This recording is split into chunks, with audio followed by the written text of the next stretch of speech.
The European Central Bank Governing Council kept key interest rates unchanged last week as widely expected. New staff economic projections included downward revisions to both near-term growth and inflation.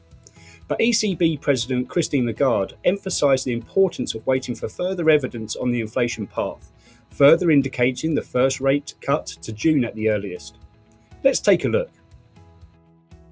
On the surface, the ECB's policy statement was broadly unchanged from January, reiterating key messages. The statement acknowledged current policy rates are making a substantial contribution to lowering inflation and will continue to be set at sufficiently restrictive levels for as long as necessary in order to ensure inflation meets their 2% target.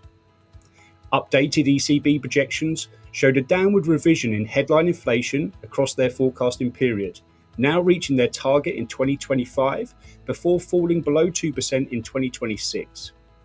Core inflation, which excludes the impact of more volatile food and energy prices, was also revised lower, but only reaching 2% by the end of 2026. The lower inflation forecast mainly reflects an expected decline in energy prices.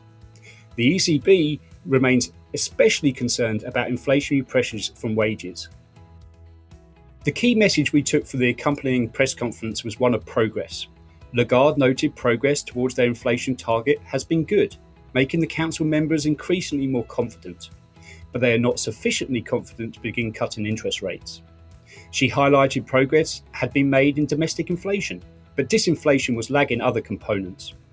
Finally, we see early signs that wage growth has started to moderate. Lagarde stressed that although progress is being made, the ECB continues to be data dependent, and they will know a little more in April, but a lot more in June.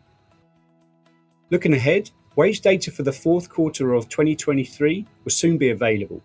Also, depending on the outcome of monthly negotiated wages and other news on key wage settlements, some council members may become comfortable enough to support a rate cut in April. That said, we continue to see a first rate cut as most likely in June, when the council will have a more complete assessment of the first quarter wage data.